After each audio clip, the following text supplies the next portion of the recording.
Alright, welcome back to Digi Bros, everybody.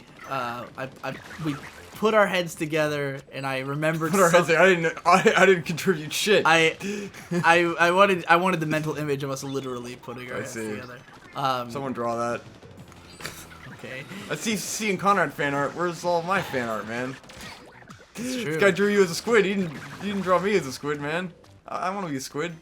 People liked my funny You comment. can do whatever you want. The, I mean, it's your free time. Things I wanted to be when I grew up. I don't want you to feel obligated, but Anyways, it'd be cool. I remembered one of the things that me and you talked about recently. This was actually all you, and you really put this idea in my head that I've been like fascinated with. Oh, was it the sensory enjoyment? Yes. Yeah. Sensory enjoyment versus narrative enjoyment. Yes. This was something I was proud of that really, really intrigued me. And I've thought about even making like a full video about this, which if I do, then this will become redundant. But anyways, Victor had this idea. We were talking about music, right? And how it's weird that for me, I always say that like I can't consider myself like really into an album or like ready to talk about an album if I haven't heard it like 50 times, right? Like, to me, I have to get really into the music I'm listening to in order to appreciate it. But Victor was like, well, it's weird that you can watch anime like once and feel like you can talk about it. You know? Like you can watch a TV show or a movie and immediately feel like you have an impression and thoughts on it. And what we came to was that music is like eating. It's like a sensory experience where, like, you know, on the one level there is like meaning behind it that you can get, but like it's also just pleasurable on like the level of I think the comparison to eating was more about how you don't like eat like a chicken sandwich once and then you're never gonna eat that chicken sandwich again. Right. Like you can have a lot of chicken sandwiches, like, because you usually listen to a song many times, just like you would eat a certain food many times, and it never stops being good unless you like eat it every single day. Right. But you can keep consuming it over and over again because it's a sensory experience. Yeah. And it doesn't get old like that. It's appealing directly to the senses as opposed to like something you have to think about. Right. And yeah, I found that fascinating because it helps a lot with a certain argument, right? The whether or not visuals matter in something like anime, for instance, right? Because I'm a guy who can watch, like, I can watch just animation, you know, like it doesn't necessarily need to have a plot for it to be interesting. Like, I'll watch like Sakuga Mads. Like, anybody who's ever watched Sakuga Mads, which is a mad is a type of video that's popular in Japan. It's sort of like an AMV, if you will, but it could be anything. Basically an AMV, but it's usually highlighting the animator as opposed to like, the Sakuga ones. Mads are just videos in general. Yeah. But Sakuga is like animation, like high quality animation. So a Sakuga Mad will usually take either one animator or like 1 month of shows and highlight all the best animation cuts, you know, from either that animator or that month. And they're a lot of fun to watch because you just see a bunch of really cool animation sequences, and they're usually set to music and stuff, so you're not, you know, it's completely without context. There's no narrative, there's no sound, it's just the animation. Yeah. And, you know, and those are a lot of fun to watch. I'm not saying that those are, like, a Sakuga Mad's gonna be on my favorite anime list, you know, because there's other reasons that I like anime, but, like, to me, there's something to be said about just the aesthetic experience of animation. Yeah. And, yeah, it's a sensory thing. It's just like eating a sandwich. Like, you know, eating a sandwich tastes good. It doesn't have to have, like, a deeper meaning. It just feels good to do. Yeah. And watching animation can feel good to do. And that's why I'm often, like, you know, people have criticized me, like that anime snob and other people who would say, like, you know, that I don't care about plot. Because I'll watch stuff just because it looks good. And that's not the same. You know, I care about plot. You're not going to see me give a show a 10 out of 10 because it looks good. But I can have just the what's the word we were just using? Sensory experience of just looking at something because it has appealing aesthetics, and it's just like it tickles that part of your brain that really likes to look at that. Like I've said already, like with current season shows, Gakko Gurashi and Akagami no Shiryuki Hime, like both of those shows have the perfect aesthetic for me. Like they both have aesthetics that I was like, I'll watch this no matter what because it looks so good, you know. Yeah. But like neither one of them has like a plot that I'm super excited about. I think it's going to be a great like 10 out of 10 show, but it's the kind of show that I can watch. I can just watch it, you know. I can look at it and have a good time because it looks good. And yeah, I think that's as valuable as like to criticize someone for liking high quality animation would be like criticizing someone for liking high quality cuisine, you know? Yeah. Like I don't think anyone denies that a chef who can create like amazing food is respectable, right? Yeah. Like that's something that's been in our culture forever. We all respect high quality chefs. They're famous, you know? There's plenty of famous chefs and stuff like that. So why not the same for animators, you know? Yeah. Like just for the aesthetic of creating animation that technique looks good. In animation as well as in food is another contributor to enjoyment beyond just like the initial sensory experience, where that is adding context, where it's like because you know that this animation had to be done with this technique, that makes that animation more appealing to you, just like some crazy way you would cook a fish that is just like, oh my god, I can't believe this chef could cook it this way. Yeah. Like if you're eating like puffer fish or something where it's like incredibly toxic and it has to be cut in this specific way or else you're gonna die eating it. It's like that is incredible technique, even if the fish tastes like shit. Right. But and to something that molds all of these ideas together perfectly, Shokugeki no Soma, the show about cooking, is itself mostly good on the sensory level. Like, you have never had any complex thought about that show, right? I don't think I have. I find it pretty enjoyable.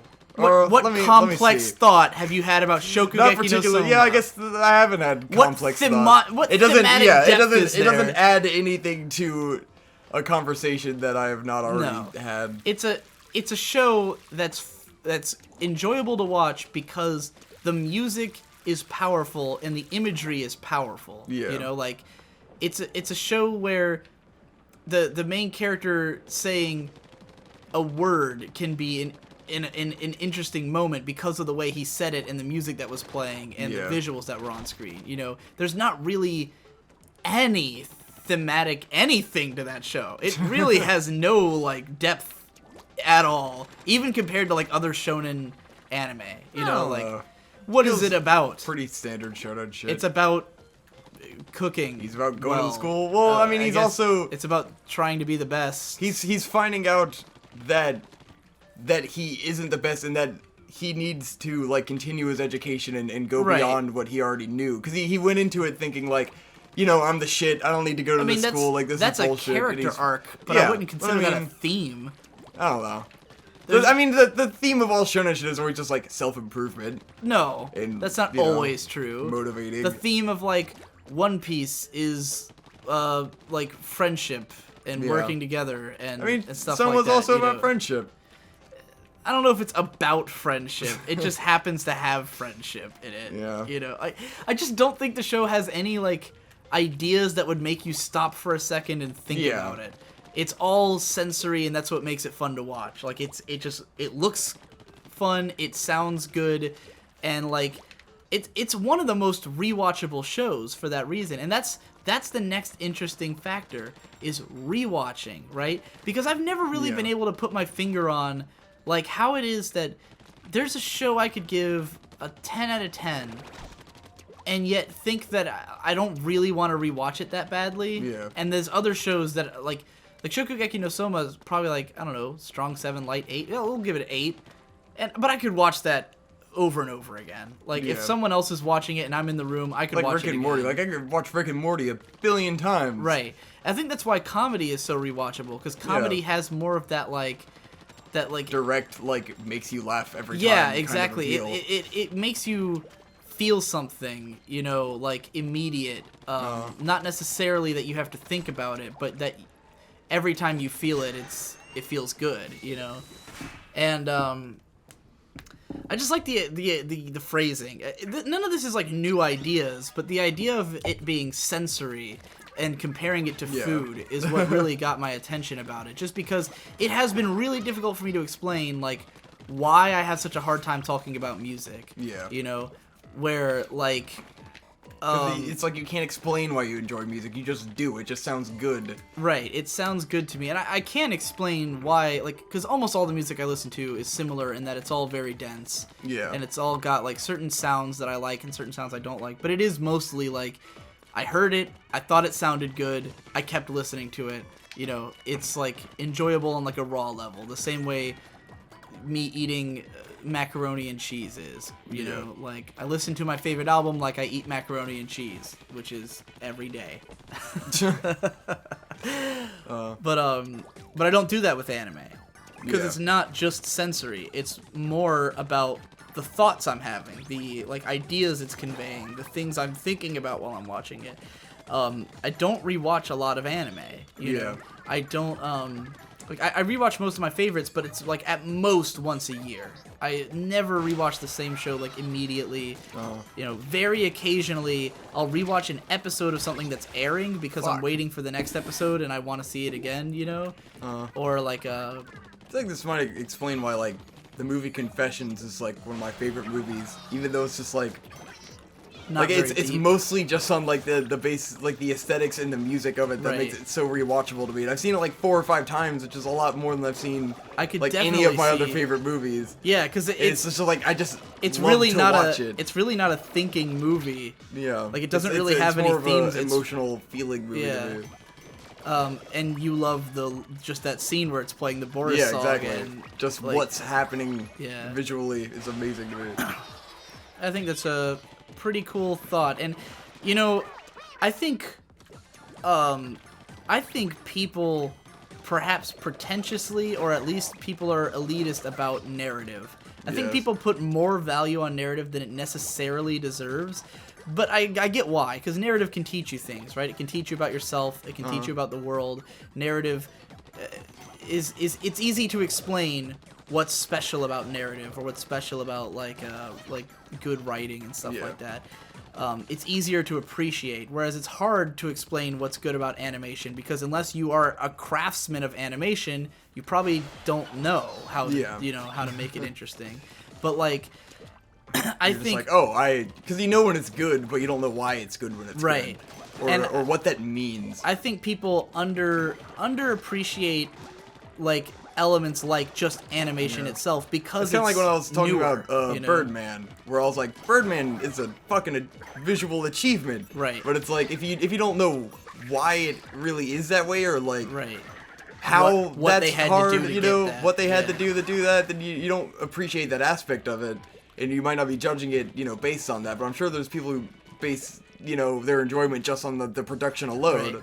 And like, but I just think that the point I would bring up in a conversation about this is like, again with food, we all agree that a master chef is someone special, right? Like, it's in our culture because food's been around forever. Chefs have been around forever.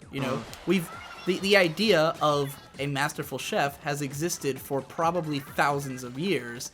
Someone who can cook really well, something that kings would have wanted to have.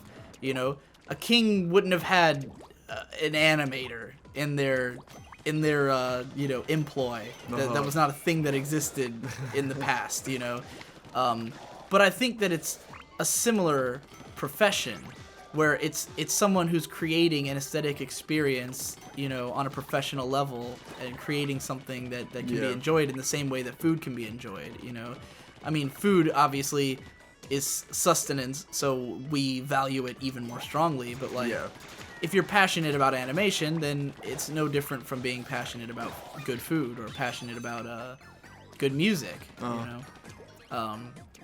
So yeah, I thought that was a pretty interesting train of thought that you got me on there. Swim into that. Oh, how am I supposed to... Jesus. Maybe that. This level's pretty cool. Maybe the block on the bottom.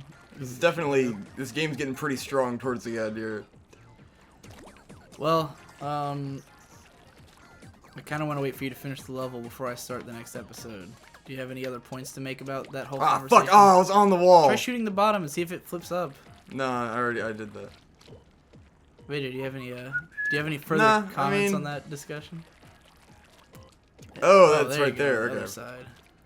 Not really. I like the idea of it. I think it applies for me best with music, but I get the animation comparison too. Right. Well, it definitely applies to most for me with music. Yeah. And and there's probably someone who can explain it in a much deeper and better way. Yeah. Or me, when I'm in a different scenario, would be able to explain it in a deeper, better way. Well, this is getting complicated. Because I feel like there's some people in the comments who are gonna be like, "What the fuck are you talking about?" I think when we're doing this show, you underestimate how well we explain ourselves. Yeah. Because the comments usually get what we mean. Yeah. Like even with that whole like crazy Final Fantasy VII conversation, people got what we meant. You know. At least some people did. Yeah. Some people I wasn't sure, but that's always the case. I hope we got our point across about this. This episode will end eventually. It'll happen the day Victor. Oh, we're waiting to beat the level? I'm trying to beat. I don't know how much longer this level's gonna be though. Well, it looked like the ending was right there. Oh, I gotta go inside of that? What the oh, okay. I was like, what the hell? Hey, don't get yourself I killed. don't like those things. You got this, bro. Yes. Yeah. All right. That was cool. Next time on Digi Bros, maybe we'll remember Swag. another topic.